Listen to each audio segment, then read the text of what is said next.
In August 1944, paper leaflets pour from the sky over the walled city of Saint-Malo, France. They blow across the ramparts and turn cartwheels over rooftops, carrying a single urgent message for the inhabitants. Depart immediately to open country. At midnight, 12 American bombers cross the English Channel. They are named for songs: Stardust, Stormy Weather, Pistol-Packing Mama. And as they shed altitude over the coast, they drop incendiary rounds into the mouths of mortars.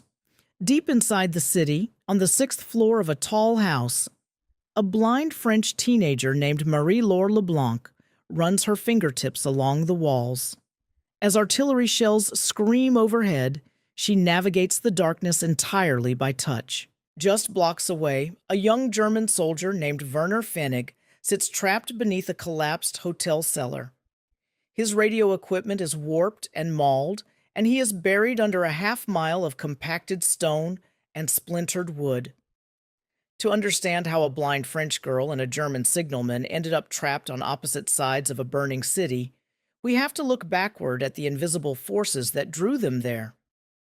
Years earlier in Paris, Marie-Laure's world went dark. Congenital cataracts, bilateral and irreparable, stripped her sight. The familiar spaces of her childhood became labyrinths bristling with hazards. A table leg gouging a shin, a glass of water always too far away.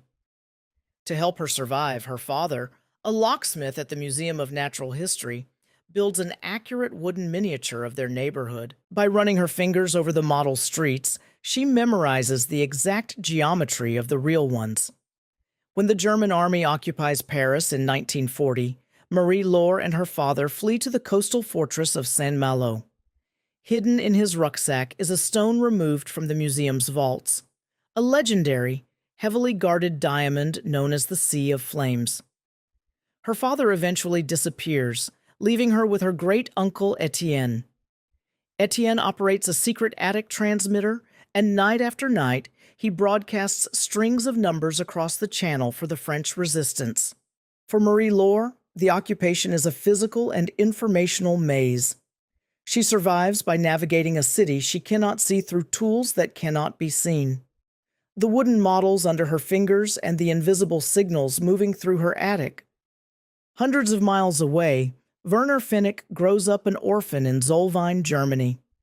It is a soot-stained bottomland built around a massive coal mine, a place where 15-year-old boys are inevitably sent to labor in permanent darkness. Werner discovers a way out. He has a genius for repairing electronics. He builds a crude radio from scavenged parts, and late at night, he and his sister Jutta huddle together to intercept distant, scratchy broadcasts from a Frenchman speaking about science and light. By 1940, the expanding German military recognizes his technological gift. Werner is pulled into the Hitler Youth, trading his childhood curiosity for a uniform and service to the machinery of the state. His mind is quickly weaponized. Werner is assigned to a specialized unit that tracks down illegal enemy broadcasts. He watches his fellow soldiers murder a woman and a 7-year-old child just for operating a hidden transmitter. Eventually, his orders lead him to the Brittany coast. The exact technology Werner used to expand his mind and escape the physical trap of the coal mines is what ultimately lured him into the inescapable trap of the Nazi military. We return to the burning ruins of Saint-Malo in 1944. Trapped under the hotel, Werner manages to power up his crushed radio. The first signal he pulls from the static is coming from an attic just blocks away. It is Marie-Laure. Inside her house, Marie-Laure is in immediate danger. A terminally ill German sergeant major has broken in and is methodically searching the floors below her for the Sea of Flames diamond. Werner blasts his way out of the cellar and navigates the burning streets to her address. Instead of capturing the source of the illegal broadcast, he shoots the German sergeant, choosing to protect Marie-Laure. The German soldier and the blind French girl retreat to the cellar together. Above them, 30 bombers drop their payloads at once, cracking the bedrock and collapsing the city. As the city falls around them, these two enemies share a final meal in the cellar.